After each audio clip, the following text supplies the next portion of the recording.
Pros in the know start with Lowe's, because Lowe's is doing more to make it easier for pros to get the supplies they need and get back on the job. Now you can get job lot quantities of the supplies and materials you buy most, plus to get you in and out faster.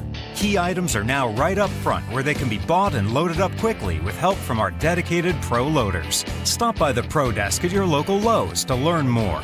So, Pro, now that you know, start with Lowe's. When you need help or advice, you turn to your parents or a trusted friend for help. So why go outside of Virginia, your home, when you need car insurance? Able Insurance gives you individual attention and won't turn you away no matter what your driving record looks like. Giving same-day personal service in the state of Virginia for over 30 years. Able Insurance, 979-0814 is the number. AbleInsurance.com is the site. I want the whole world spin my record. Cheryl, the Hooded Stars, check game, stay free records. Oh, shorty girl, fed to death and I'm massaging. Bad news, even be massaging. I got a fitted head, I be massaging. Pinky rings on my finger, I'm massaging. I got a speedboat concert cause I massage. I coming through about a whole Econo Lodge. I be massaging. I be massaged. I'm coming through with Cadillacs and massaging. Yeah, boats I'm constantly massaging. I got GPSs, I be massaging. I catch croaker fish cause I'm massaging. I like a macaroni plate, I be massaging. Even oodles and noodles, I be massaging. Straight out the ghetto cause I'm massaging. I got ice around my neck cause I'm massaging. Or even gold teeth, I'm massaging. A pinky ring iced out cause I'm massaging. I got 100 million. What up, what up, what up, what up, what up, what up, what up, what up, what up, do? Welcome to the Ball Hawk Show podcast. I'm Jamal Hawkins, getting everything situated, all these different cameras and devices. Man, it's good with y'all on Martin Luther King Jr. Day, man. Shout out to the great and late Martin Luther King Jr. for all his efforts and his ability to stand 10 toes down on his beliefs and sacrifice his life for the betterment of minorities and the rights of minorities. So let's not forget, this is just a holiday that you play video games or don't have to go to school. A great man died on this day. Celebrated on this day. So the great Martin Luther King Jr. Salute. So today's show, 1 hour show, as we, that's the goal, 1 hour. Got a lot on the docket, man. Rams, Saints recap, Patriots, Chiefs recap. We're going to talk about Roger Goodell and the decision he could make according to the rule books. Tony Romo is a hot topic right now in sports because of his great color and commentary skills and his ability to predict plays that offenses will probably run. So I want to pose some questions about Tony Romo and not just his future in the booth, but maybe his future as a coach. And I think we got JaVale on the line. Is that JaVale? Is that you, man? Yes, sir. What's up, Hawk? All right, got JaVale call in. So before we get started with football talk, we got to talk boxing. Adrien the Problem Broner fought this weekend and fought Manny Pacquiao. If you guys didn't see the fight, I want to play something for you guys, and then I want to get y'all discussion on who It's called the Bird Box Weekend in Sports for a reason. So just listen to Adrien Broner right quick. Adrien? Yeah, bring your motherfucking ass over here. I got a lot to say. We're going to conduct this professionally, or we're not going to have an interview. You make the decision. What did you think about the fight? I beat him. Everybody out there know I beat him. Everybody out there know I beat him. I controlled the fight. He was missing. I hit him clean more times. I beat him. You averaged 8 punches. Less than 8 punches was the most punches that you had in the round, and it seemed as though you couldn't get close enough. It already sounded like you was against me. So I already ain't got a fair shake talking to you. But let me talk something. Let me let y'all know. I want to thank the whole hood who came out here. I love y'all. I did this for the hood. Y'all know I beat that boy. What they trying to do is they trying to get that money again with Pacquiao and Floyd. But it's cool. I ain't worrying about it. I'm still that nigga, man. I'm on top. Cincinnati, stand up. West side. 2-5. You're 3-3-1 in your last 7 fights. What will you do next? Hey, I'm 3-3-1 in my last 7, but I'll be 7-0 against you. Well, that wouldn't mean much. That's the end of this interview. Adrien, the problem, Broner, is just a problem to his damn self. This is the real reason why. And Javale, turn your radio down, man. We can hear a little echo or whatever device you got going. Yeah, Adrien, the problem, Broner. Oh my God, the live is blocked and make it tame music. Man, if they don't chill out with that trying to block me, God dang it. Well, I tell you, these Facebook federales be on it. Anyway, I guess they tried to get me because I played that clip right there. But, I mean, what they expect people to do in the media? We're going to play clips. I don't own the clip. Showtime, y'all own the clip. But anyway, back to Adrien Broner, man. He's a problem to himself. He's delusional. I want to say he's delusional once he see the fight. He's going to realize he's delusional. We don't know what that man felt like he did. I said in my video on YouTube that, fighters – hey, man, I don't know. He ain't landed but 50 damn punches, okay? He landed 50 punches. You can't win like that. Pacquiao ain't landed 111 or 112, but Adrien Broner is now a big mouth punching bag. For anybody that want to get back in boxing or anybody that just want to get a big payday, fight Adrien Broner. You guarantee a big check, and you damn near guarantee to win. So that's all I wanted to say about Adrien Broner. Pacquiao is washed. Don't fight Floyd Mayweather Pacquiao. Don't do it. He's going to beat you quick, fast, in a hurry. You're old now. So just give it up to Pacquiao. I'm sorry. I love what you stand for, Pacquiao, what you do for your people. But boxing-wise, stay your ass away from any top flight 147. Keith Thurman, Sean Porter, Terrence Crawford, Danny Garcia, any other big name, Errol Spence would destroy you. Stay away from any big name 147, Manny Pacquiao. Trust your boy. Go get a rematch with Jeff Horn. But if you fight one of the big dogs and big names at 147, these young boys going to take all the money you was going to get to your people, and you're going to be assed out like Martin said. I'm just trying to tell you. So, T, what's good with you, dog? Anything y'all want to say on Adrien Broner and Pacquiao before we jump into the other bird box of what's going on in the NFL? A whole lot of trash, man. AB better not ever get back in the ring ever again, man. We can skip the rest of his segment. Soldier Boy more relevant to AB, man. Hey, AB, Broner. Get him out of here. The dude that had a draw with Jesse Vargas, Broner. My boy said he did it for the. He said he did it for the hood. The hood, yeah. They need to test him, man. He must have been hanging with James Bones Jones and all that. Hey, he on some other stuff. He ain't hanging with James Bones Jones because James Bones Jones, at least he still win. God, dog. Yeah, I mean that's because he got elite. That's just elite genes. AB is garbage. He can't get high and then try to go on national on pay-per-view and get smacked around the ring by Pacquiao. I mean, that fight was terrible. I mean, it was. Don't get me wrong. I put you like this. I was entertained, but it was awful. You know what I'm saying? Because I knew what was coming at the end.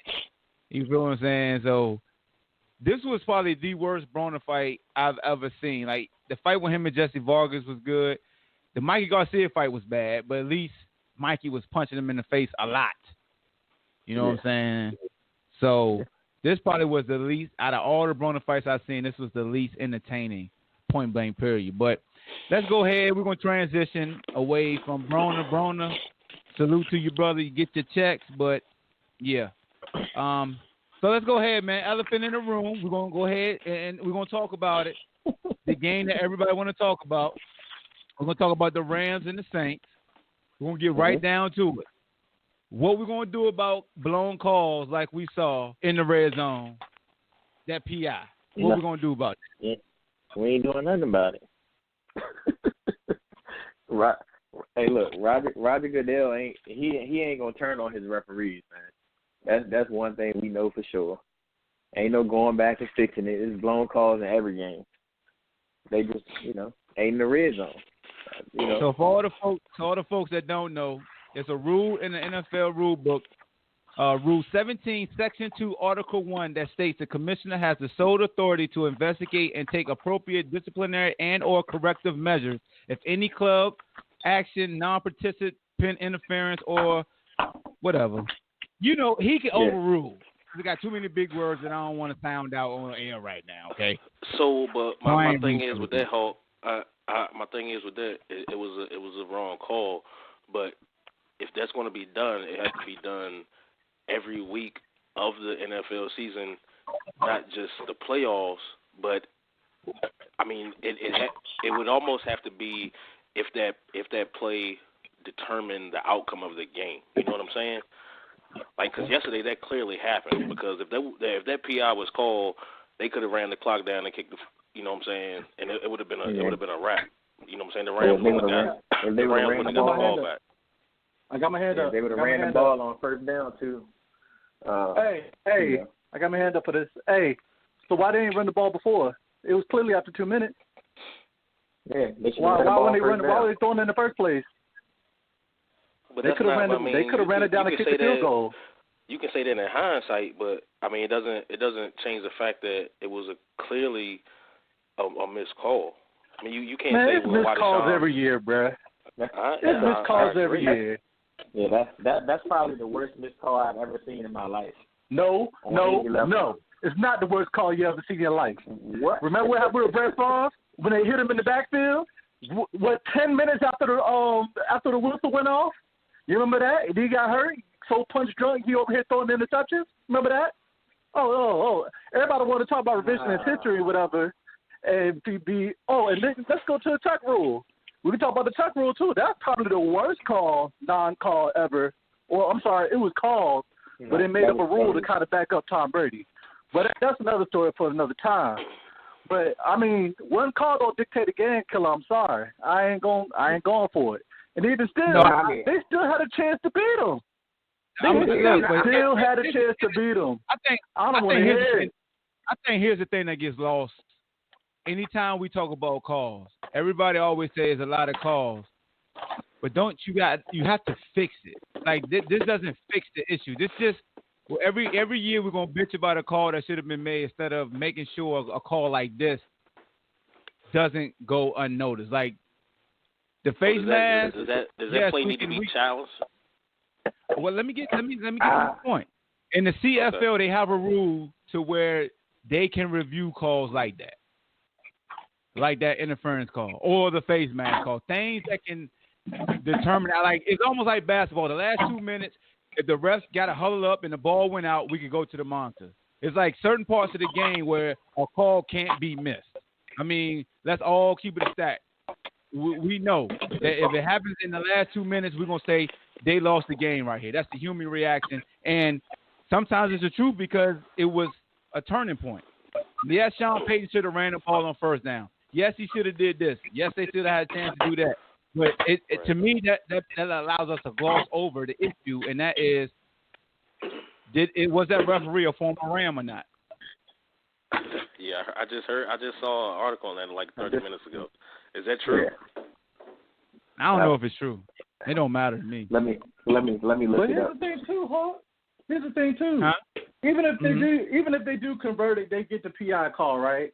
They haven't been able to run or get a yard all game, right? So, okay, we stop you. Okay, give you what, 30 seconds? So no, but they in field goal range. They've been able to run that clock all the way down. The Rams wouldn't have got the ball back. The Rams had two timeouts. Right? Rams had 2 timeouts. It would have took additional time. It would have took additional time off the clock that allowed the Rams to line. Like, I ain't do the math, but the Rams would have had less time than what they had when they did get the ball back to kick the field goal. You feel what I'm saying? So very true, because they've been getting held to field goals all game. You know what I'm saying? So, I mean, if we hold you to another field goal, all I got to do is come down and score. I mean, it may be harder, but knowing the type of genius that they saying McVay is, I'm pretty sure he could have cooked up something. I mean, let's be honest, man. Everybody want to talk about the refs and everything like that. I mean, you still have control over that game. I don't want to hear it. Hey, man. Hey, look. So that wasn't Phil. As a Minnesota fan that deals with stuff like this all the time, I don't want to hear it. Hey, but that wasn't the only. That wasn't the only bad call or missed call. in the game. That wasn't the only one though. No, you know what I'm saying? There was multiple. I mean, you know what the problem I got with it? If they start, I mean, like Hawk said, maybe in the last 2 minutes of the game, but if they start reviewing every call, the game's gonna be too long. Yeah, like there has to be a limit to it. You know what I'm saying? Like the last 2 minutes, I agree with you, Hawk. I'm with that. But anything beyond that, hell no. Like that's not gonna work. Yeah, it's gonna kill the game. Yeah, I agree with that. Here's another thing, Hawk. Even with that rule you just said about what the commissioner can go and say something about it, overrule it, they're not going to put the Saints into the Super Bowl. So what does it matter? No, but he's not going to do that anyway. Roger Goodell rapping his referees, dog. Like they can cancel any hope to that.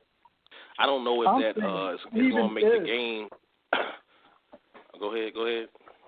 I'm saying even if he were to go back and review it and overrule it, it's not going to change the outcome. Rams are still going to be in the Super Bowl. So, I mean, how do we know that? You got to put the Saints to the Super Bowl. How do we know the Rams are in the Super Bowl? How can you just say that? I'm saying after you, so you're going to tell me if he overruled the call, are you saying during the game, or he's going to go and review it after the game? So you're going to tell me after he reviewed it after the game. It's a rule, yeah. Huh? It's a rule that said he can overturn it. Right. So what does that entail though? I mean, it would be a Wednesday or Thursday game where they play the last 2 minutes. That's a great point. Somebody made that point. Somebody said if he overruled it, you basically dress up, warm up to play that last whatever time was left when that interference happened, and the Rams still had 2 timeouts. Somebody was like, you play that back out. I don't know. Man, 4-4. You all that, huh? I'm just saying, man, we got to fix it somehow. Somebody, I got my dog Patrick up here saying, how do you deem what's obvious and what's not? I think anybody in America would say that's an obvious miscall, that PI. And it was a helmet. He fapped his ass. He fapped him. There's a lot of miscalls, bro. But there's none that obvious, man. There's obvious. Look, here's the thing. I understand that holding happens every time. I understand illegal contact may happen every time. But we're talking about when the ball is the focus to a player. Like when the ball is the focus. Like that's not a judgment call. That's an obvious missed call. Yes, go back and review that. And deem that you missed that. Give a half spot foul to, whatever you got to do. I'm not arguing that, but I know calls are missed all throughout the game. That's why I said you got to break it down to, like the NBA do, the last 2 minutes where you can review things, because that was the issue with that. It's a part of the game in the NBA where the ball is hit out by somebody else, and it's not the time where they can review it. They get it wrong. We adapt to that. So. Right. But if you open up that Pandora's box of what's obvious and what's not obvious, you put it in somebody else's judgment, and that's when you're gonna be going down this Pandora's box again. So you can't continue. There's difference. I think there's different levels to it. How is it? Check this out. Now let him finish. Check this out. Let him finish. Let him finish his thought, because he wasn't done yet. Okay. Let him finish. Okay. My bad. Keep going, Patrick. Keep going. So what I'm saying though, if you're gonna say that was an obvious DPI call in that particular instance. But I'm saying going forward, if we're going to deem what's obvious and what's not obvious, then next thing you know, it's going to be a call that's marginal that everybody in America is going to say that ain't no damn way that should be DPI. And next thing you know, they're going to call DPI, and then we're going to be opening up, should we really open that box up? That's my opinion. No, and I respect that. I appreciate the call, too, man. Make me stay on the line. You got to leave. This ain't one of them shows. You can stay on the whole rest of the way. Go ahead, JaVale. All right. I mean, I agree with that wholeheartedly, but there comes a point in time where there's something that's obvious, like that play, and I'm sure we'll get into this with the next game, but it comes into account on the Edelman fumble or muff. Different angles show that some angles show that he didn't touch it. Some angles show that the ball clearly hit his glove. You know what I'm saying? So when you get into that, I mean, it's a fine line. So that Edelman call in the Patriots Chiefs game, that was a judgment call. So my thing is, it's different when it's a judgment call and when it's obvious and it's blatant. Those are two totally different things. There was no question about their PI non-call, but there was judgment. You know what I'm saying? In Edelman Muff. So there's two different categories. Or the Brady, Brady hit to the helmet. Right. Well, he didn't hit him at all on the face mask at all. He got him on the shoulder clearly. You know what I'm saying? But that wasn't reviewed. They just went with the call on the field. You know, and the Patriots get the ball, 15-yard penalty. You know what I'm saying? We just gonna agree to disagree, bruh. I'm sorry.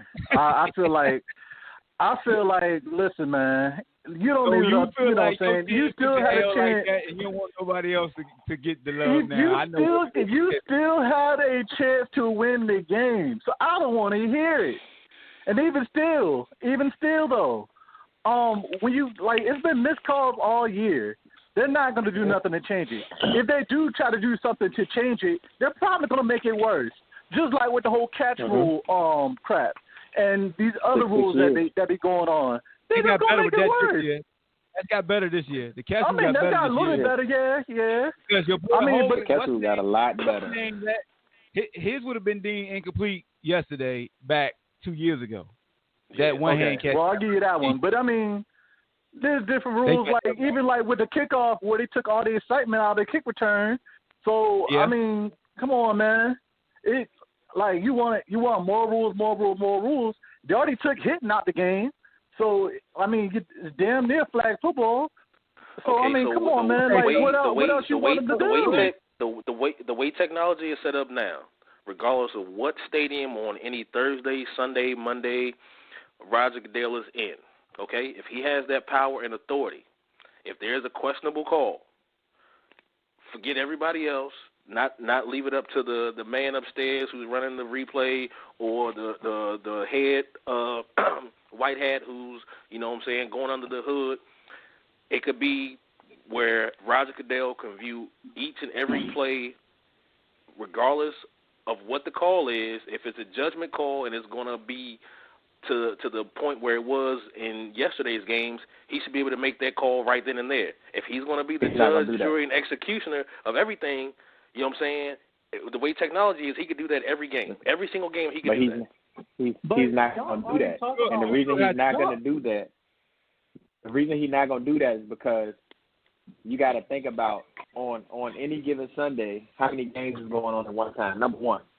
There's no way you can wait. Hold on. Let me finish. You can't wait. You want him to make the call and say, nah, that's a judgment call. Hell no, you can't do that. He's not gonna do that, number one, because they his referees. You gotta look at Roger Goodell in the history. He never bashes his referees ever. He suspends them, when they make horrible, so what's the difference? He suspends them. He suspends them. That's fine. So he'll suspend somebody. And you're going to have to live with that. He's not going to do that. He's not overturning no calls. Like I forgot, who was that talking that said, they got to live with the call? Because they had chances to win the game. That's what it boils down to. They got the ball first in overtime, and they lost. Facts. That's facts. Period. Period. So, my thing is, ain't nothing getting overturned. Yes, it was a horrible missed call. It's horrible missed call Sunday, every Monday, in every sport. So, as fans, we got to live with that. And check this out, too. Of course, they pissed off. And check this out, too. What if it don't go your way? Okay, it go to the commissioner. Whatever. What if it don't go your way? Then what? He don't seem like the brightest tool in the shed. You know what I'm saying? What y'all going to say then? Y'all going to be like, well, he got too much power. That's going to be the next argument. He already has too much power. He already has too much power, so what's the difference? If he takes that over, he already has more power than any other commissioner in all the major sports. So what's the difference? I think you gotta let New York deal with that. You let Dean Blandino and all the honchos down there in New York buzz the ref and be like, look, we gotta look at this play again right here. Like, you let them do that. You know what I'm saying? Do you agree that it should be done right then and there, and we shouldn't have this talk days after the game? You know what I'm saying? To me, yeah, it has to be done. Like, that call right there, they could get a buzz from New York, just like in college, they get a buzz from the booth on questionable calls. You know what I'm saying? I mean, like scoring plays and change of possession, that type of stuff. Like the ref, you missed that call, you gotta be. Because here's the truest thing, dog, and I ain't gonna lie to y'all. The one thing I dislike about the referees, how you can't criticize them in public or you get fined. Like dudes lose jobs and dudes lose a hit on their legacy off of missed calls and things like that we all know. Yo, that shouldn't have went down like that. Yeah, and that's the biggest thing I heard today was with Drew Brees and his legacy, because like he could have, you know what I'm saying, possibly won another Super Bowl. And it's 2 years in a row for Saints fans, so you understand why they pissed. It's 2 years in a row. Not a call, but something miraculous happened. Like the Vikings. You know, I don't want to hear him cry neither.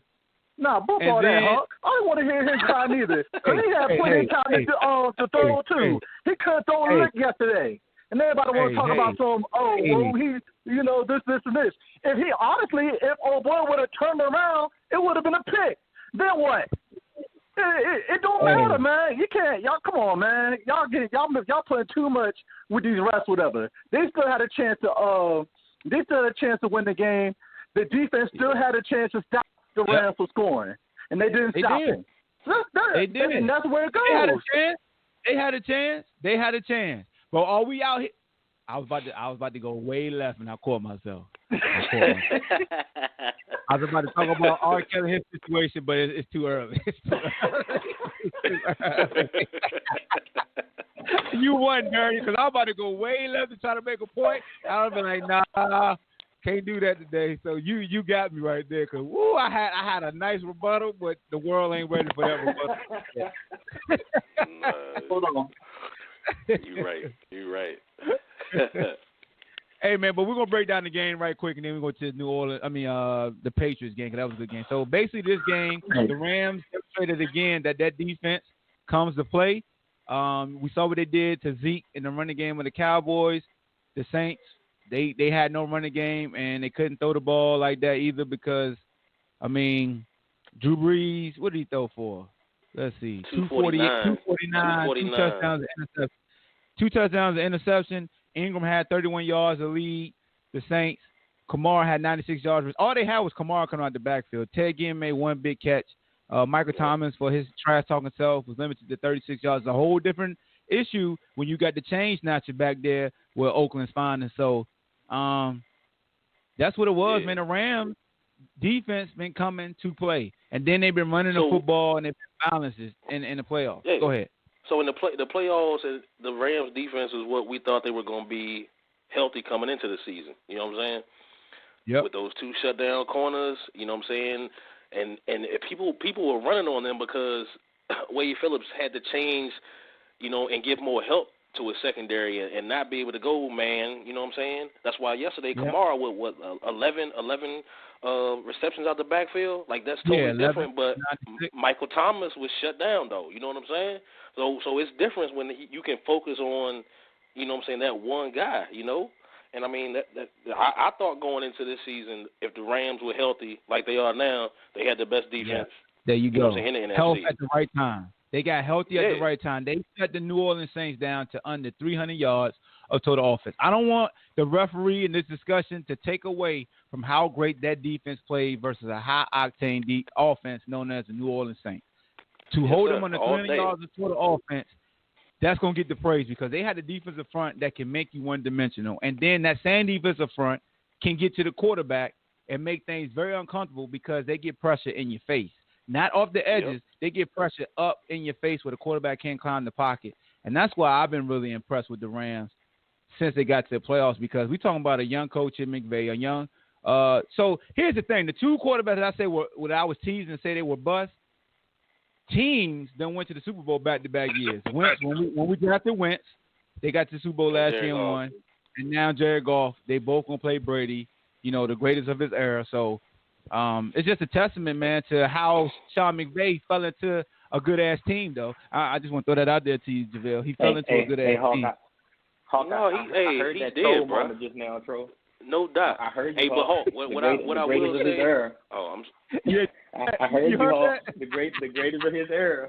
Y'all got to listen to Hulk, man. He be throwing shots in here. I threw a shot so JaVale could get it, and then I threw another one, so they had to think about it. Yeah. No. I mean, I think Brady. I'm not even gonna say the greatest of the era. I mean, you know, when it comes to what a legacy is. I mean, people always say stats lie, but you know, I think when it comes to a career, you got to go by the production on the field. And what Brady has done, it has to be the greatest we've ever seen at the quarterback position. It has to be. Mm-hmm. And especially for this long.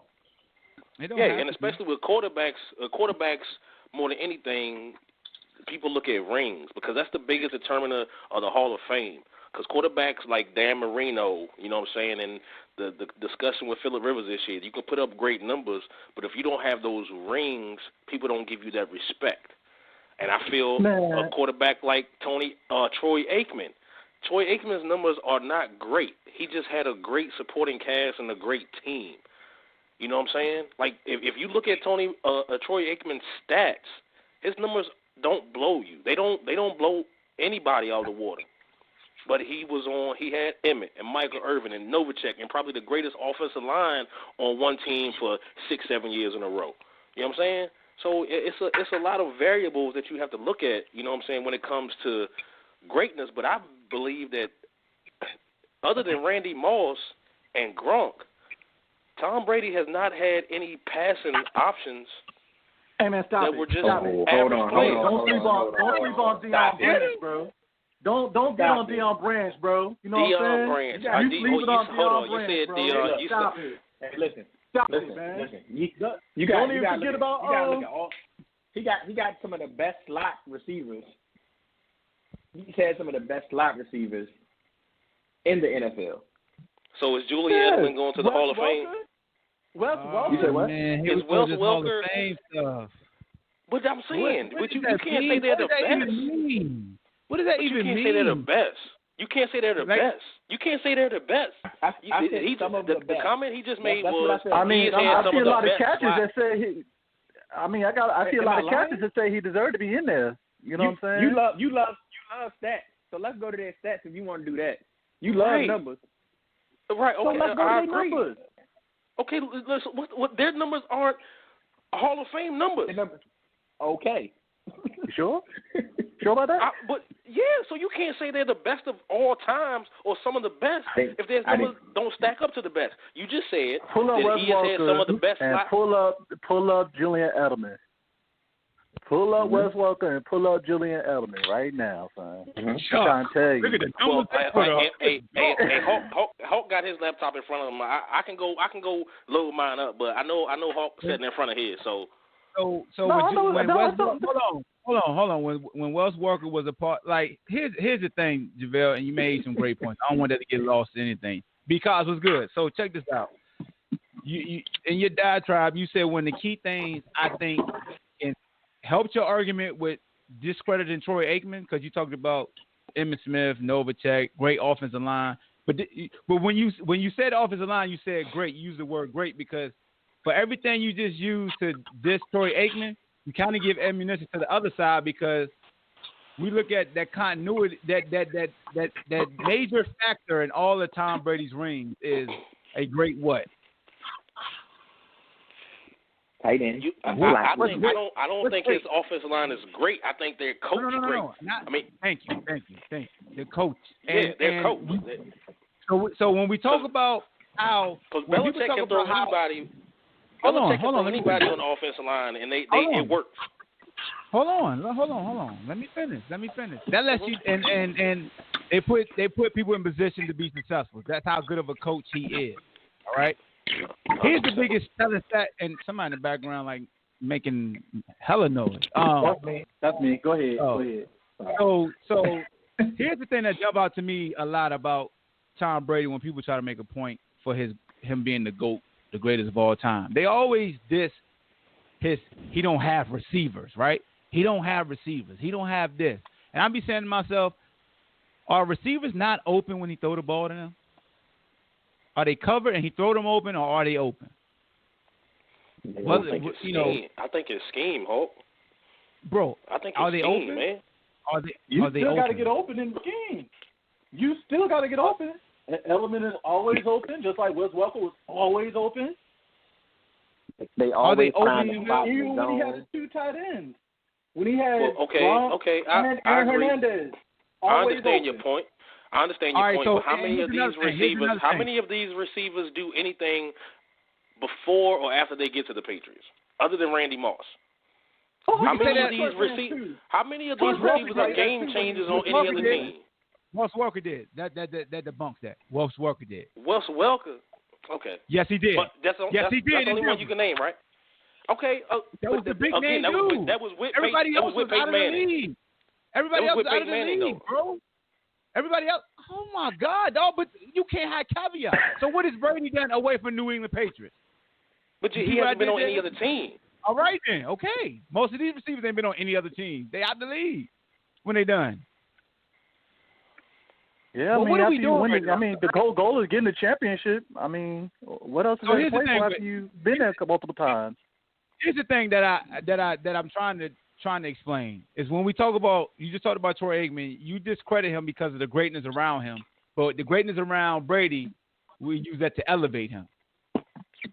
But I don't look at it greatness because I look at there's good players, there are above average players, there's Pro Bowl players, and then to me a great player in the NFL is Hall of Fame. And Troy Aikman has had Hall of Fame players all around him, offense and defense. The team. Troy Aikman had one Hall of Fame receiver. I said again. I said team around him, running back, so wide Tom Brady, receiver, lineman, so the Patriots team is ass. The Patriots team is ass. I didn't say that. See, you putting words in my mouth. I didn't say that. But so how many other offensive weapons has Tom Brady had that's been a Hall of Famer other than Randy Moss? So Corey Dillon not nice? So Corey Dillon not nice? He's not a Hall of Famer. He's not a Hall of Famer. I see what he's doing. I see what he's doing. I'm trying to make a point. I'm not trying. And I know the point you're trying to make because it's the most elementary point there is. You're using, if you had so many great players, it makes it easier. Doing more with it makes it easier. It makes it easier. What's more dangerous, scheme or players? It depends because Bill Belichick has a scheme. He doesn't have to have great players. So I don't agree with that all the time. Thank you, JaVale. Don't talk no more. Thank you. So, you can say the same thing about the 49ers with Joe Montana. He had great players around him.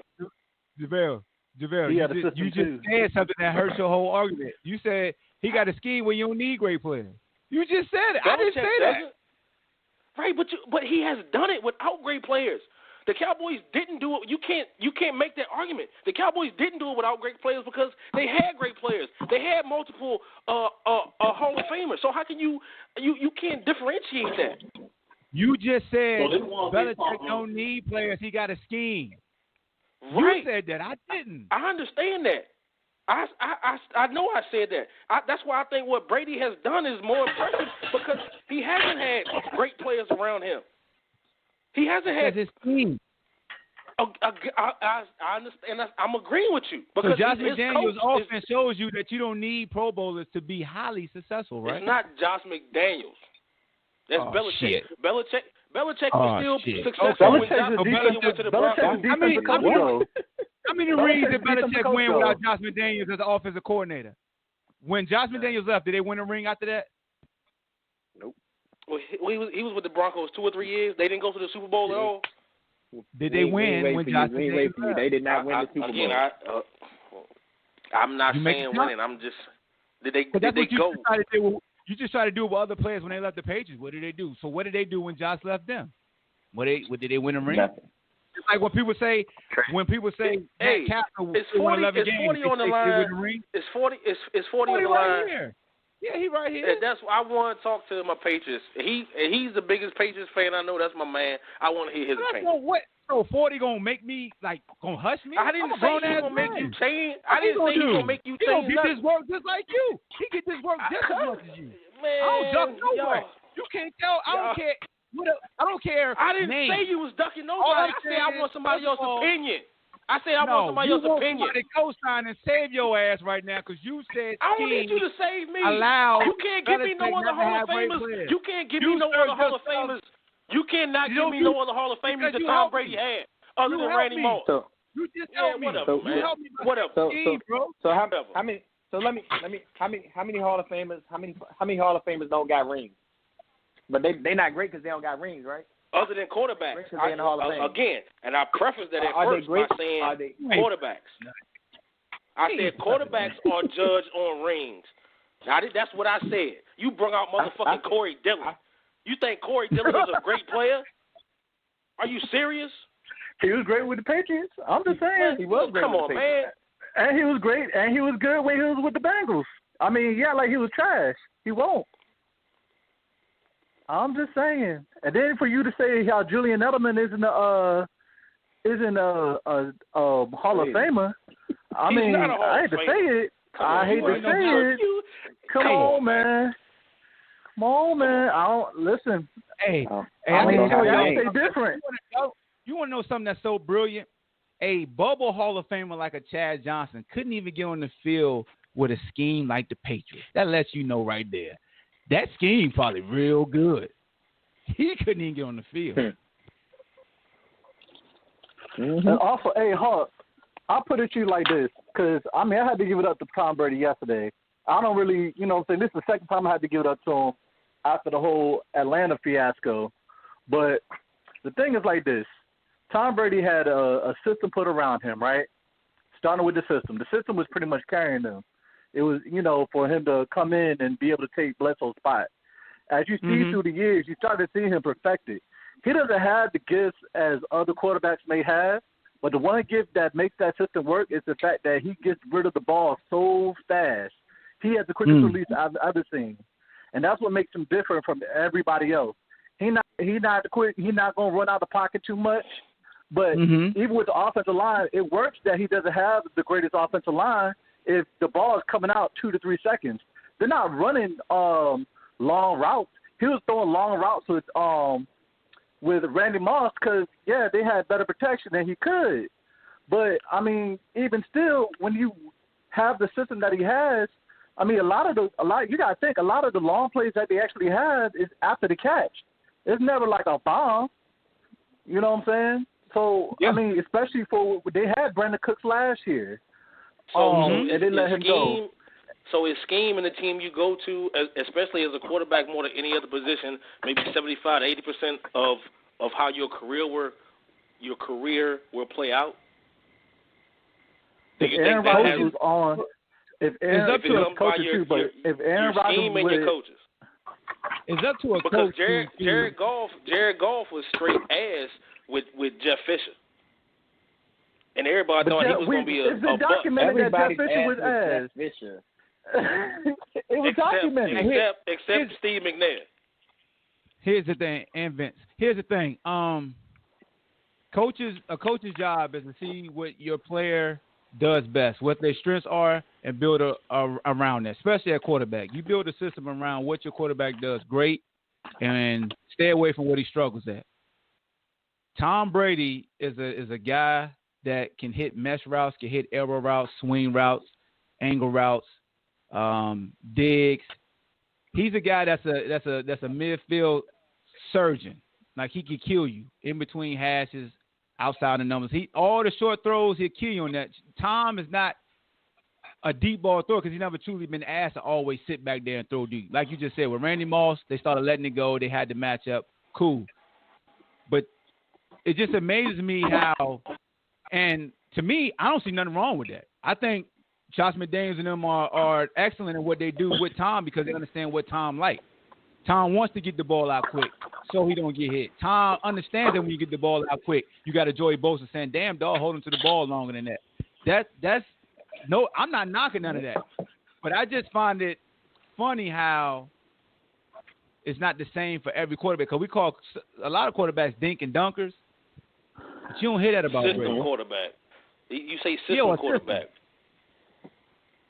Everybody's a part of a system. The system should be built around what you do. I mean, Joe Montana had a whole system built around him. Yeah. Thank you. But Joe Montana had a system built for him. But the West Coast offense is dink and dunk. That the West Coast offense is what Hawk just said. Between the numbers, between the hashes, 5 to 10 yards, quick releases, hands, like not even 7-step drops, 3 5-step drops. That's what Joe Montana done. If you look at it back in the day, John Taylor and Jerry Rice, they weren't going long. They were catching 5 to 10 yard routes and turning them into 60, 70, 80 yard touchdowns. Like that's what the West Coast offense is. Yep. Hey, but we got to start with this whole system quarterback thing, because I mean, go ahead. I was gonna say, we got to stop with this whole system quarterback thing, because like I said, like talent only gets you but so far.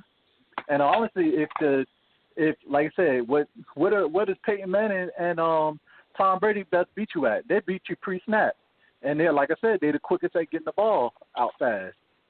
A lot of these guys now, they hold on to the ball too long, results in them getting sacked.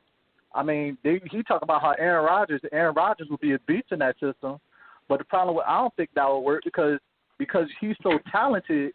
Aaron Rodgers holds the ball too long, and he wants those big splash plays. I agree with that too. Tom Brady don't care about that. I agree with that. I agree with that. Hawk, I got 2 questions, and then I'm gonna be quiet until you get to the next game. When it comes, we on the Patriots game. Okay. So when it comes to Josh McDaniels, do you think that he regrets not taking the coach job last year because he thought Andrew Luck wasn't going to be back to Andrew Luck's form this year? And when it comes to quarterbacks, other than I'm prefacing Tom Brady and probably Mellow to the bull. Aaron Rodgers. Do you know another quarterback who you would say that's top?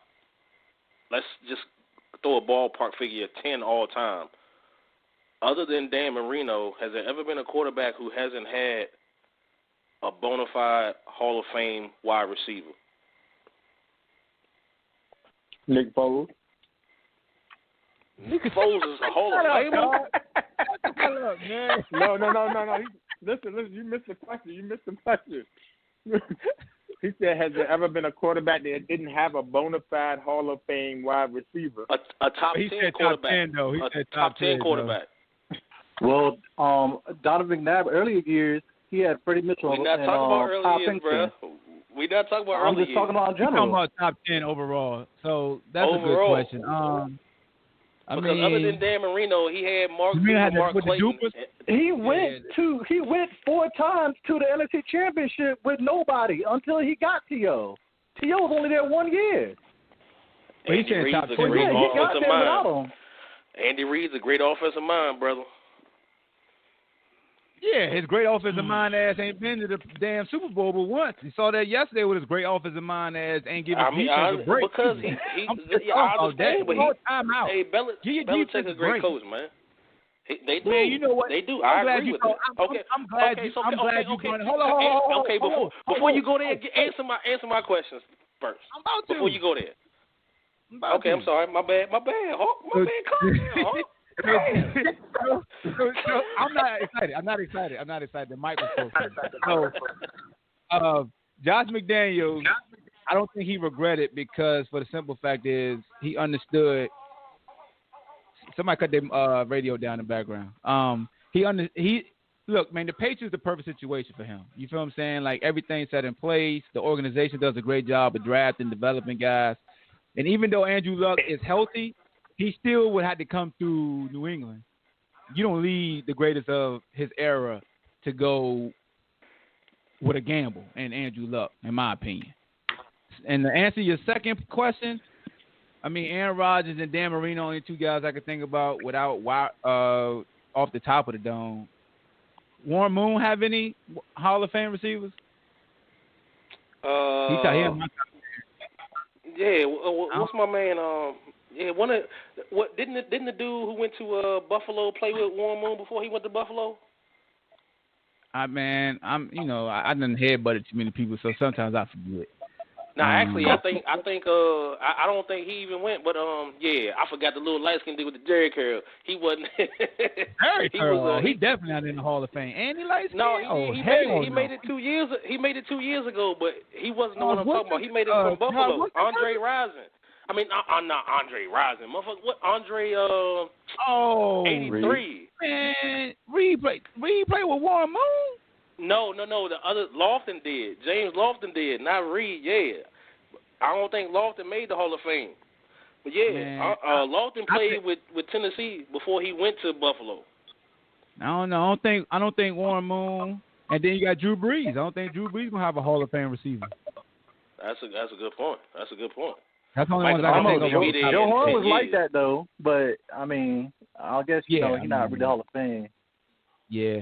That's a great question, though, Bill. That's something that somebody we could really dive into and see about. But you got to think too. A lot of these guys, that's not even a fair question because a lot of these wide receivers come and go. They burn out, and even still, you got to understand, everybody got Hall of Fame talent.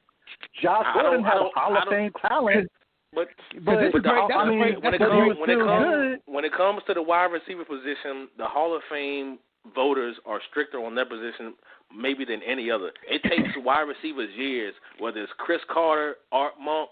Like, you got to be special to go in your first 2 or 3 years on the ballot. Like, some guys take 10, 15 years. You know what I'm saying? I got this for you, JaVale. If we took Randy Moss' New England Patriot years off his resume, will he still be a Hall of Famer? Yes, sir. What he did with the Vikings, we count Tom Brady? So we can actually kind of put Tom Brady in there, unless you count Gronk as a tight end. That's a Hall of Famer. But I mean, he was there with Brady a little bit, but they didn't win rings. Right. No. I mean, but see, to me, like I said, quarterbacks is different because quarterbacks touch the ball every play. Like, even if it doesn't go, if it's a pass play, it doesn't go to a wide receiver, it's still a back out of the backfield or a tight end. So Brady still gets his numbers. 40 said you slow. You always bring something to the table we don't even think about. Hey, 40 don't want to call in. I told him. Let me get back to my screen. Man, 40 cursed too much, man. 40 said he don't want to come in because he cursed too much. He called people. He called my man. Yeah. My dog. Because I'm not biased. An idiot right now. He called him an idiot right now. Bowman is biased. Bowman's a fake ass. Bowman's a fake ass Redskin fan. So I can't wait till Tom Brady fucking retires, and we'll see how much of a Patriots fan he is.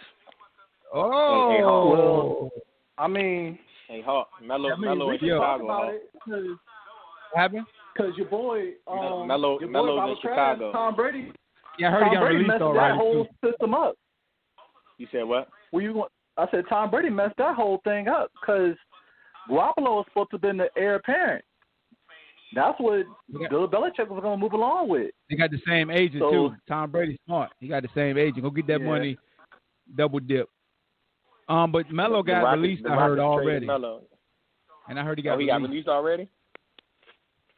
Unless Wet was lying. Nah, this guy said they agreed to deal. Hold on. Tell me. I hope he didn't get released. Yeah, they said they're gonna trade. They said they're gonna trade or waive him. Damn. Actually, trade or waive him.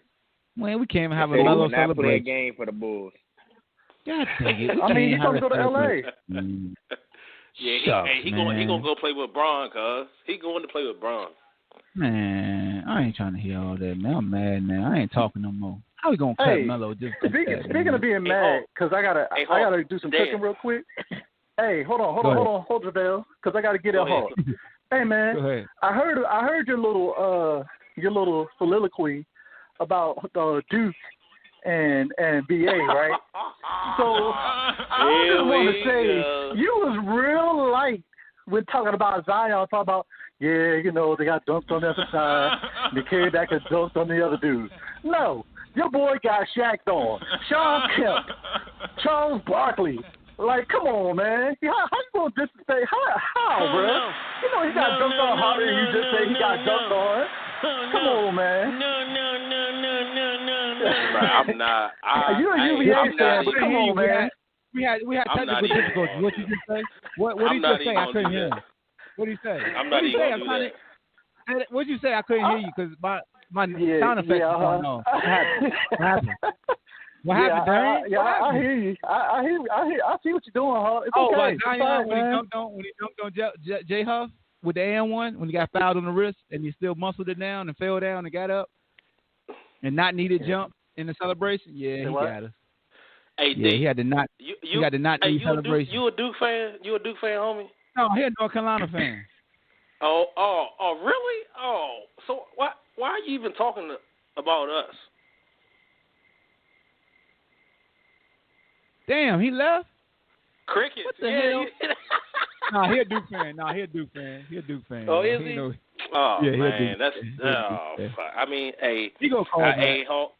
Yeah, hey, I've been dealing with that, Hawk. But you know what I tell them, man? Like I take, and I saw you talking to a couple of people. I ain't chime in, but I take that respectively because their excuse is, oh, we lost our point guard and woo. Bruh, if you got the top 3 players in the country last year, it don't matter if 1 player or 2 players down, you should still be able to beat us, right? And we played our worst game of the year Saturday. We were 3 for 17 from 3. And we averaged 9.5 a game. And the first half, they got offensive rebounds, which we don't allow. You know what I'm saying? Yeah. But our pace of play is what makes our system work, offense and defense. If people say we can't score, whatever, man, we've proven that we can score, and we held Duke to 72 points, and they averaged like 93 or 94 a game. You know what I'm saying? So I don't get into these Duke fans because they was much more happier about them beating us than they've been about any team in a long time. So it lets me know that they worried about us. Like we are a factor right now. Hey, 40 said, stop hogging the line, talking this BS. You talking? Oh yeah. I added the last part. But 40 a Duke fan, so he's coming for your neck. That's what I'm saying. He loved that. He loved that Patriots and roll over into the Duke conversation. But I mean, hey, it's clear, man. You know what I'm saying? Hey, and that game helped us more than it hurt. You know what I'm saying? We lost and still moved up. And I hate the AP. We talked about that the other day when me and you was talking privately. I really don't like the AP poll because that's straight. That's basically ESPN poll. That's all bias. You know what I'm saying? I'd rather the coaches aren't biased. They have no and the thing I like about the coaches, especially with the ACC, is Boeheim is our representative, and him and Coach K are tight. They coach on the USA team. They tight, and he still feels that Virginia is a better overall team than Duke. You know what I'm saying? The AP poll is straight money. ESPN, just like these guys get drafted in the NFL and NBA because of what the ESPN reporters say. I mean, it's junk, but it's good. It's all good. Duke is Duke, and I don't take nothing from them. No, I don't take anything from them at all. You know what I'm saying? But they say, I got so many people tell me, how did Virginia move up? And they lost. But we lost to the number 1 team in the country by 2 points in their house, and we crushed a top 10 team in Virginia Tech. And Duke lost to Syracuse, who was unranked, and only fell back 1 spot. So that lets everybody know that their win against Virginia was much, much more than our loss to them. Yeah, they got a lot of respect for it, yeah. Yeah, you know what I'm saying? I mean, it's crazy, bro. And that was our worst game of the year Saturday, Hawk. That was our worst game of the year. And we lost by 2 points. By 2 points. But you know what I will say this. I said this on the podcast. It just shows you that boy's a damn avatar. You could do as much as you want to do defensively and be sound, but once that fool say, I'm going to the cup, he going to get to the cup. And all he got to do is throw it on the rim because his second jump is as quick as somebody's first jump.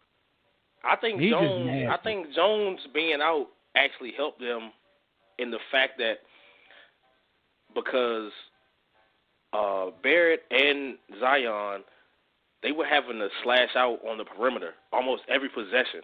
And those are those quick threes that we usually take.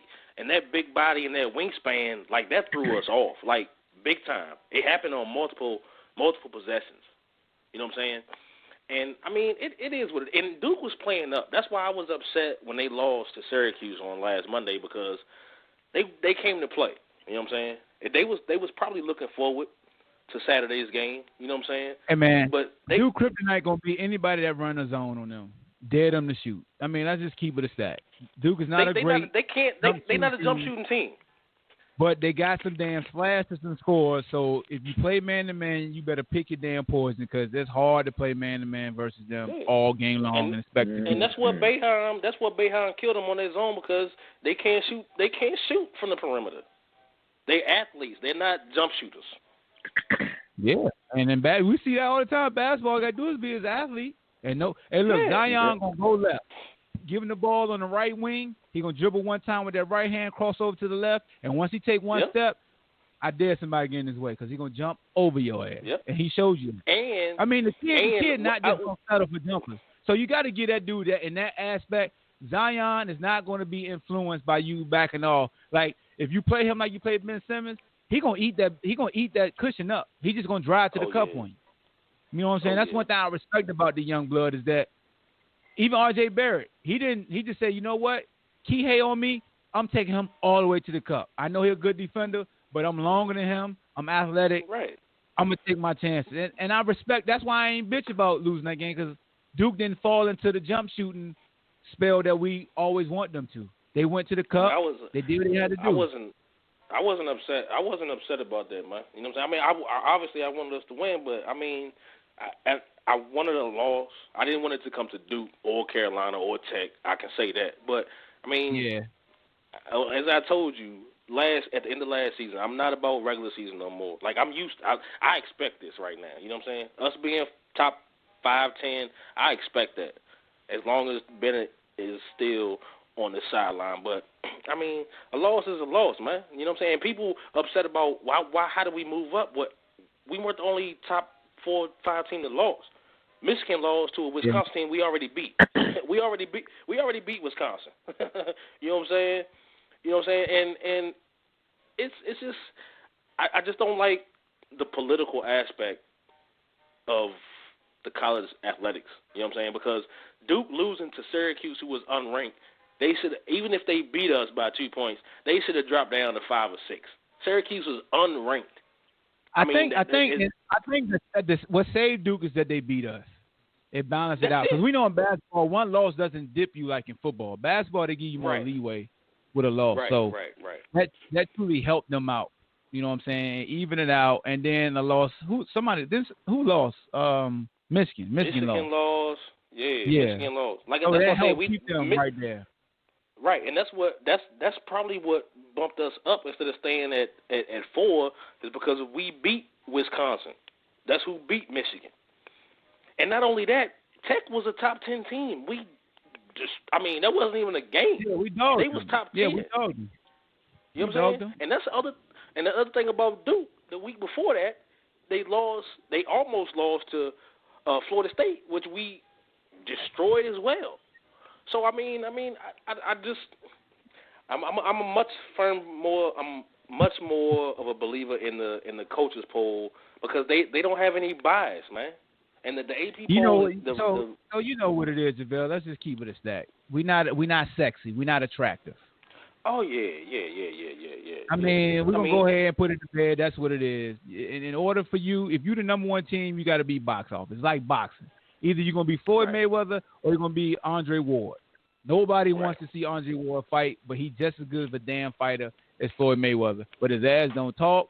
He not controversial, so we're not going to put you pound for pound. But as long as that little bald-headed milk dud dude with all them cars and money active, we're going to keep him number one because we know he's going to sell. Adrien Broner, why is he on TV? Because he talking, he controversial, he sells, he's sexy. We like that. You know what I'm saying? So we just gonna call it away.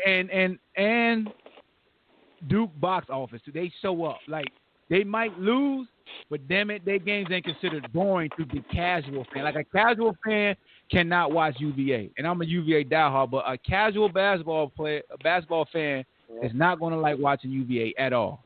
Because it ain't gonna be no more than 60 points most of the time. 50 on a real good night. Well, I mean, you could say that before. You could say that before this season. This season, we've been scoring points. This may be 20 minutes best. I'm talking about. Oh, and I tell you one further: the Spurs in the NBA. Nobody. I mean, even though the Spurs was winning, I'll get it in the morning. Thank you. You feel what I'm saying? Like, we always joke around like the Kobe era, and I always say it was the Tim Duncan era. But I know why people call stuff the Kobe era, because Kobe is the flashy one. Tim Duncan was born. Yeah. You know, with the Spurs. But look, I don't want to get sidetracked. I gave you a whole podcast. It's up right now, BlogTalk, iTunes. I got one last thing I want to talk about on the docket, and I saved the best for last. Tony Romo and his ability to see the damn future. With that being said, with his ability to see the future doing games and be entertaining, I'm not knocking what he does. I think between Tony Romo and Charles Davis, they're two of the better color commentary guys out there. Not throwing shade at Aikman, Collinsworth, Phil Sims, and dudes are the OGs. So respect to them. Also, Moose Johnson, Rondé Barber, everybody that's a color commentary guy. But with Tony Romo, do y'all feel like he would be a good coach, or is the booth more his lane, staying in the booth and doing what he do? I think it'll depend on the system. I think it's gonna come down to the system. Yes, the system. Yes, you talking about a head coach? You talking about an OC? Anything. The system. Like, I mean, as far as I think it depends on how much control he has. I think that's for Tony Romo. Like, even when he's doing his quarterback coach. They say he was the best quarterback coach that Dakota Prescott had. Maybe a quarterback coach. I mean, OC at DC is different, man. When you don't have no pressure when you're in the booth. You know what I'm saying? Like, I think that's the thing people don't realize. Like, you don't have no pressure when you're up there. You're not calling no plays. You're not gonna give if they run something totally. I think you on to something, bro. You know, because here's why I say I think you on to something. Because one of my former coaches in the Arena League, who was our D coordinator, he responded to one of my posts about Romo, and he was like, you know, it's one thing to guess what the play is going to be pre-snap when they come under the huddle, but it's another thing to predict what the play is going to be when the guy, before they even break the huddle. Meaning, from the booth, you have time to look at the formation and say, oh, they're going to do this play, versus calling the defense before they even break the huddle. Because you can't really scream out at your defensive players, hey, the draw coming, because a lot of them not going to look at you, opposed to being in the booth. Because I run into that issue also. I could be on the sideline at UVA game, and I could say, oh, we about to run this. Or, oh, that team going to run that. Somebody say, oh, you need to be a coordinator. I'm like, the hell no, I'm not, because I know I got to make that assumption 10 seconds earlier than before seeing the damn formation. You know what I'm saying? So I ain't want to make it seem like I was throwing shade at Romo when I made the point. It's just that I got so many notifications like, yo, Romo doing this, doing that, dog, doing this, doing that. I'm like, yeah, but I ain't impressed. And people are like, why you not impressed? So I explained why I wasn't impressed, because a lot of players, we do that when we sitting amongst each other. If you watch enough film, it happens anyway. Yeah, and Hulk, I saw that you made that comment earlier. How you you got all. I don't have the film breakdown that you have of UVA, but I got every game from this year. DVR, I go back and watch it. You know what I'm saying? That's what I do for the Skins and Redskins over the summer when there's no football. I go back and watch games. We almost made a whole podcast about you saying. No, I'm just saying. Come on, man. I'm just saying. I was just giving an example, man. I'm just giving an example. You know what I'm saying? So what you said was right about how when you look at film, it's different than actually watching the game. But I understand that aspect too for Romo. But at the same time, and there's another thing, like for the captain, or not even the captain, well, whoever's calling the plays, whether it's a linebacker or whatever, you know what I'm saying, that communication goes out, right, at a certain time. Yeah. You know what I'm saying? So you can't, you know what I'm saying, seconds. Even with Romo's in the booth, and he's up top, and he can see all 22, you know what I'm saying, the 22 view, and he can relay to us as viewers what the play is going to be, but he's not going to be able to do that same thing to his Mike or you know what I'm saying, his outside linebacker, whoever's calling the plays. You know what I'm saying? So I think that's totally different. Those 7, 8, 9, 10 seconds, that's a world of difference. You know what I'm saying? That's a world of difference. And that's the point I was making, because I didn't want people to like set this expectation on Romo, and then if he ever did get back into coaching and it doesn't work out the same, they diss him like we've been dissing Gruden. You feel what I'm saying? That's why I came out just like, look, man, there's a difference between being Nostradamus up in that booth, because there is no consequences if he's wrong. If Romo says, hey, it look like they're going to do this and safety come down, if he's wrong, he could say, oh, and he could think of this too. Like, I don't. Yeah, well, I know why they did that. Go ahead. Yeah. I just didn't want the damn hype to see him die, because he already died once by being a Cowboy quarterback. People hating the Cowboy. Like, I was always a dude that all that spells, I'll take up from him. Like, Romo better than Troy Aikman. Like, I've been saying he the best Cowboy quarterback. Like, when people say Aikman is, I'd be like, drink the shut the hell up juice. Like, Romo's better than Aikman. Like, Romo, he was better than what a lot of people gave him credit for. Like, he was asked to throw the ball like 40, 50 times a lot before they finally got to run the game. And you saw how better he was and how more efficient he was once they had to run the game. And God damn it, I'm saying good stuff about the Cowboys. Ain't this a bitch? First I'm talking about the Redskins, now I'm talking about the Cowboys in a good light. Anyway, but to put it on wax, I do not hate Romo.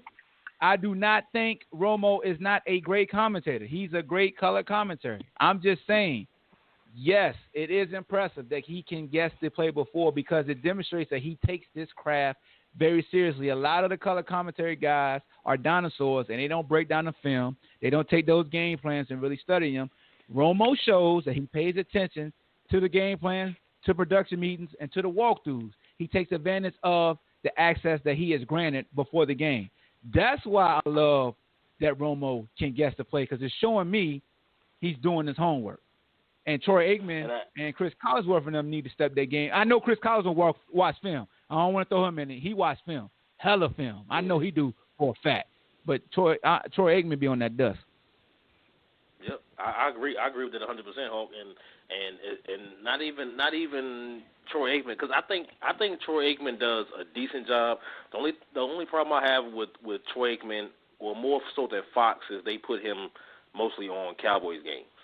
You know what I'm saying? That's the situation, because Romo is on CBS, which before this year was strictly AFC, and this year, because of the new contract with the TVs, like, you know, AFC, NFC, they switched Fox and CBS all season.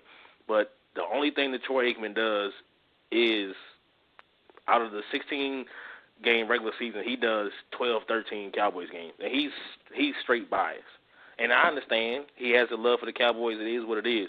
But Romo is... And he really biased, because he used to eat their ass up. He used to eat Romo ass up. I don't know what it was. I think that was because he loves the Cowboys. That's his team. But I think he doesn't like people saying that, kind of what I said earlier. Like, he is what he is, but he had so much more talent around him than Romo had.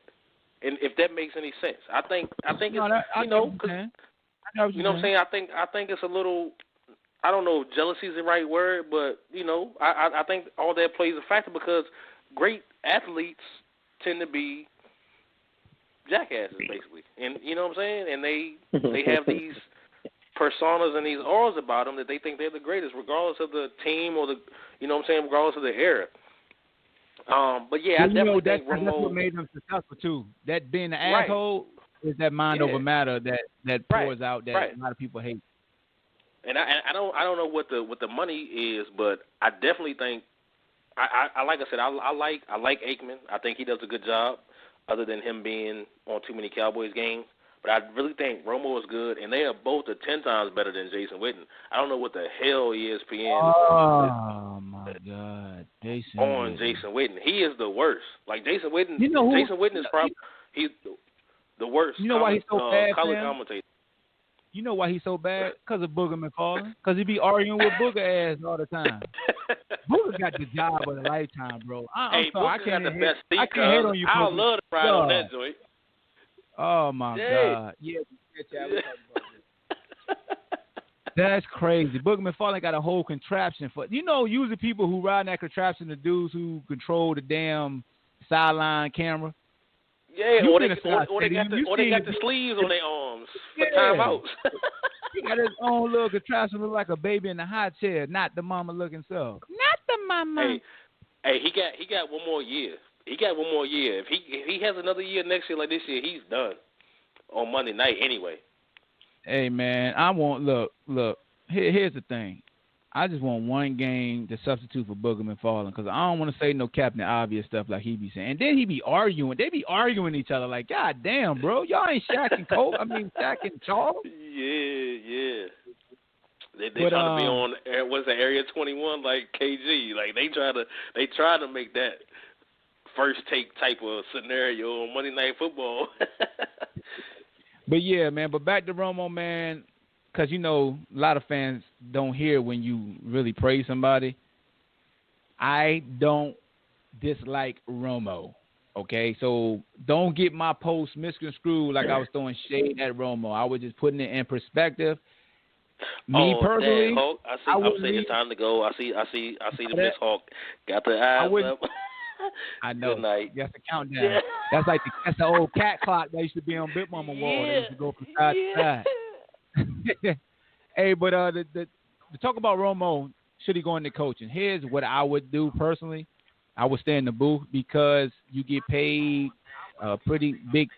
He get paid good, and the hours are less, and he can't be wrong. He can't get a win or loss record. You know what I'm saying? So that's me. What y'all think he should do? You think he should get back in the coaching or stay in the booth? I think he should stay in the booth. I mean, Tony Romo has a legacy, per se. He ain't never finished nothing, but he got a legacy. If he go on the sideline, all that's gonna come in the, he couldn't even get it done on the field. Why you gonna bring him down? And he made the Super Bowl as a commentator right now too. Salute to Tony. That's my thing. That's my thing. So if he can make a Super Bowl right now after 2 years in the booth, he's probably not going to be a Hall of Fame quarterback. And he's the best. He should stay his ass in the booth. He's considered the best at his profession. I feel like Charles Davis is right with him, but I don't argue with somebody say Tony's the best because he's demonstrated.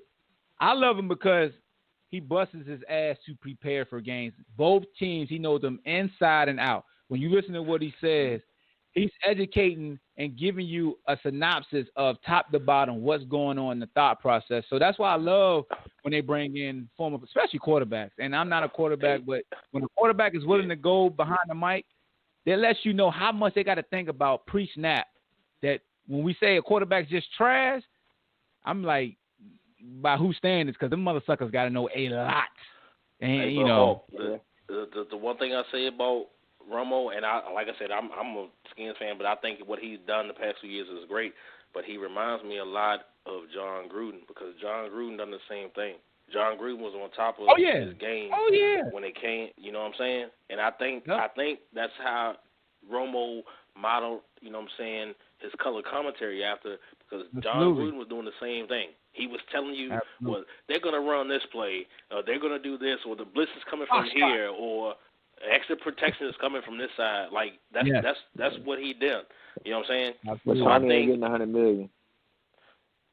I mean, I can't. You can't say that. You can't say. I never hated on Gruden for taking that money though. I could talk all the trash I want, but they had $100 million out there. I would have killed him if he would have took that. I would have made a video like you dumb as hell.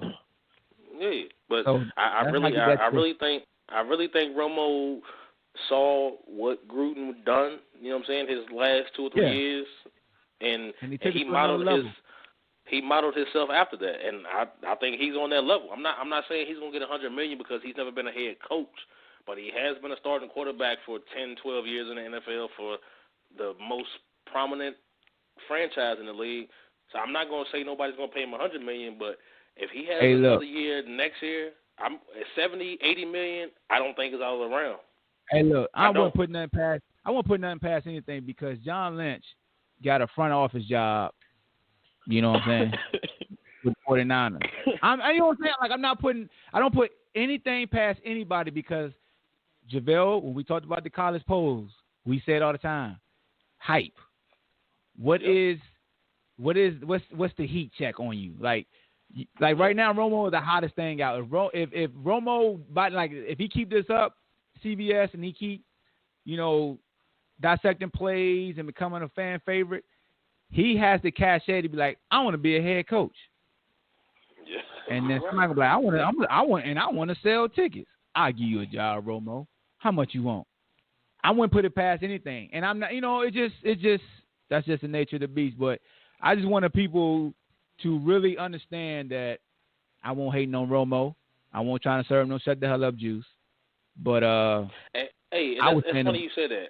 It's funny you said that. I think either way it goes next year with Saban, if Alabama wins that championship, or maybe more if they don't, if an NFL franchise gives him money that Alabama can't match, he's gone next year. Because Alabama, over the past 4 years, the way Dabo has had Clemson, like there's not a difference. Like we don't go 7, 8, 9, 10 years. We go, people are about here and now. Over the past 3 or 4 seasons, Clemson has just been just as good or better than Alabama. So if the money comes, whether they win or lose next year, I think it could go either way. If they win, I could see him saying, well, I've done what I could do at Alabama, I want to move on. Or if they lose, he could say the same thing, I've done what I could do at Alabama, I want to move on. Money talks, man. And I believe that what Gruden got as a coach from the Raiders, if you are a coach and you have a resume that could make an NFL owner put money out there like that, I think that's going to be the norm, man. Contracts, everything goes up. Everything goes up. Nothing's going down. Yeah, and you made some great points. I just feel like Nick Saban and his representation have basically probably communicated to the NFL that they're not interested in it because his name should come up every year, and it doesn't. So that's what has me thinking it's something about his representation that's telling the NFL I'm good here in college. I mean, his name should come up every single year no matter what. You know what I'm saying? It should always be Nick Saban at Alabama. Nick Saban at Alabama. It's almost like you see with Coach K at Duke. His name don't come up anymore because they know he's just going to stay at Duke. You feel what I'm saying? So I think that's why.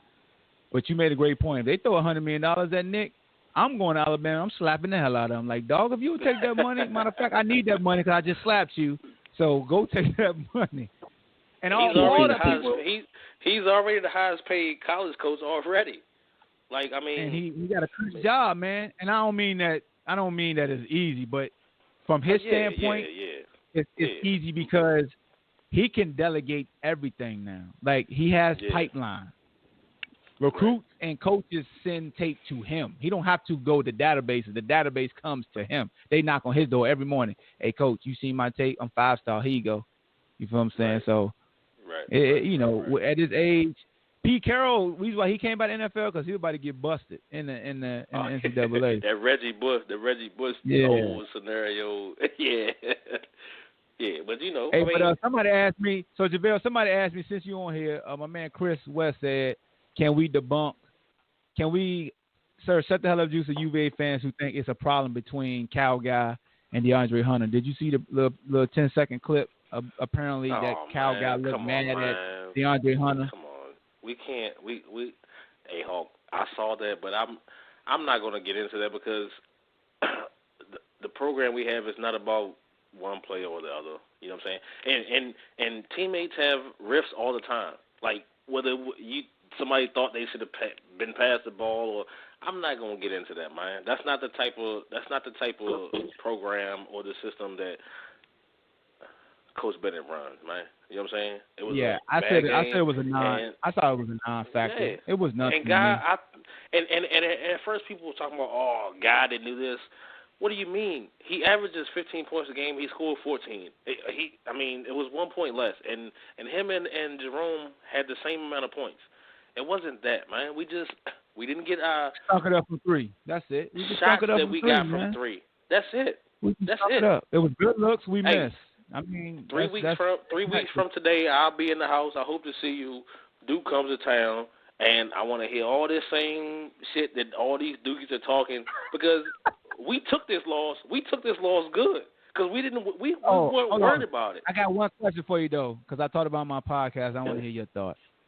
What's Jay that? Huff. What do you know? I think the past 5 or 6 games, Huff has come along. However, for what Salt does, he doesn't have to score to be a productive part of our offense because the screens that he sets are phenomenal. Like he's a difference maker in our offensive set, even though he doesn't have to score. And Huff can't do that right now. But what Huff can do is Huff can open up the perimeter. Open up the middle, because 4s and 5s who guard him have to step out because he can shoot the 3. You know what I'm saying? But I feel that he is not this year, but he has come along. But next year he's going to be more of a factor. Let me ask you this question, because I posed it on my podcast, the episode I did for them that's up already. I just asked that.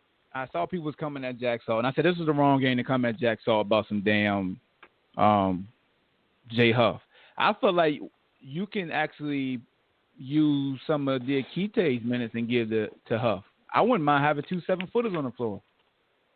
I agree, because I Huff is believe basically with Salt's just the way he makes the offense work with his screens, and he's not Diakite. I felt that this is my thing with our team this year, Hawk. I'm sorry. This is the first year that we haven't had a 4 or a 5 who is a consistent scorer.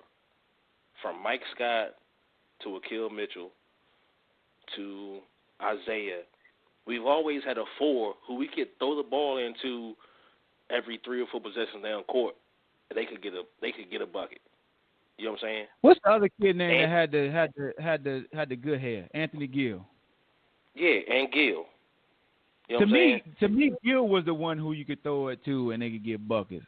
I don't think Isaiah wasn't the dude who you could throw in the block like that. But I think he could.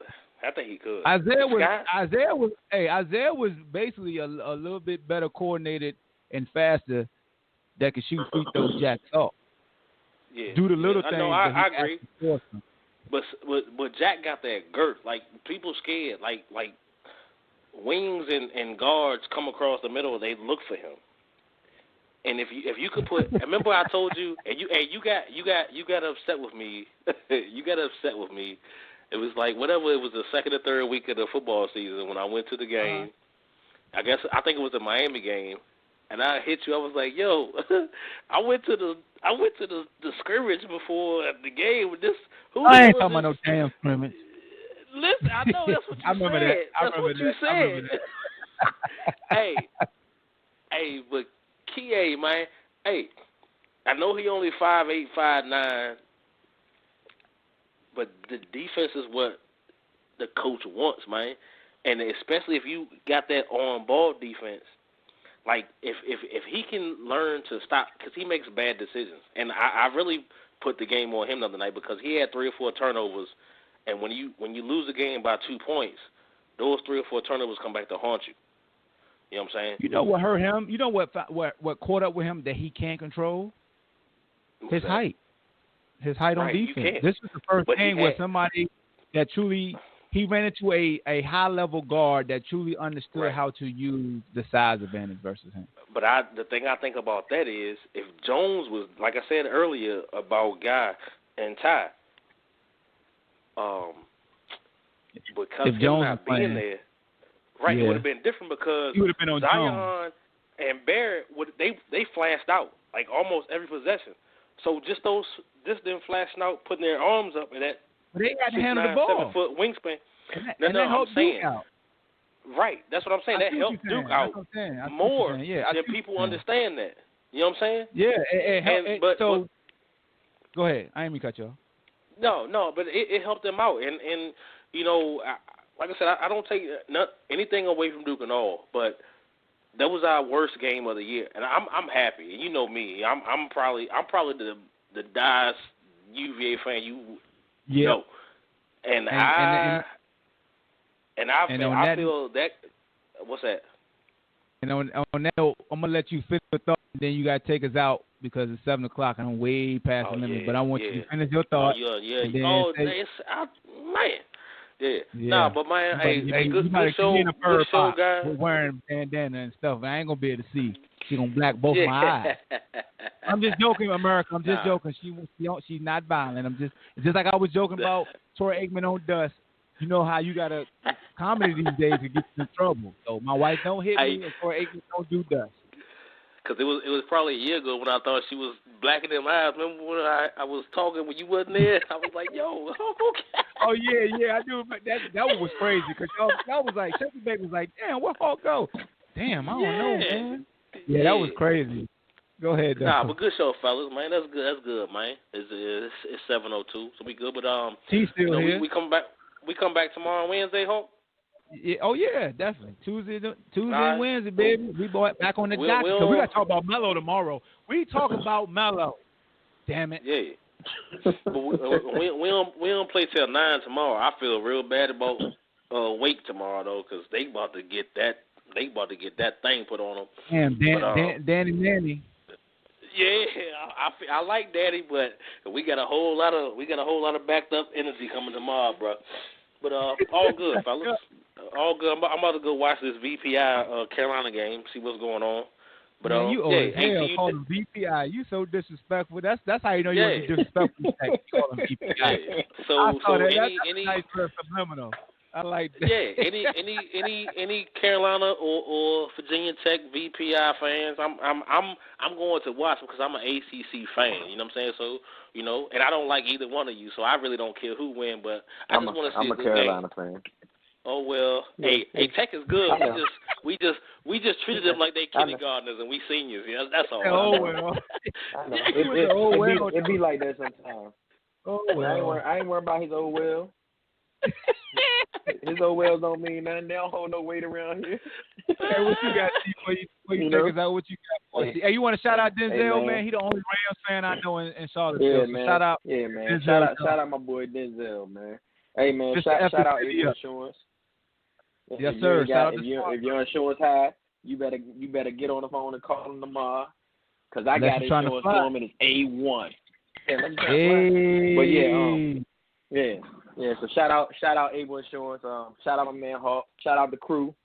We gonna keep doing it how we do it, man. I'll see y'all boys tomorrow. And like Soldier Boy, we not from Bompton. We're gonna holler at y'all. Drake. Hey man, make sure y'all go holler at King Soldier, aka Young Draco. Stop playing with that dude like that, man. It's Ball Hawk. We up out of here. I'm gonna let you listen to the real baby as we take it away. I want the whole world spin my record. Shero, the hooded styles, check game, stay free records. Oh, shorty girl fed to death and I'm massaging. Bad news even be massaging. I got a city hip, I be massaging. Pinky rings on my finger, I'm massaging. I got a speedboat concert cause I massage. I coming through and buy the whole Econo Lodge. I be massaging, I be massaged.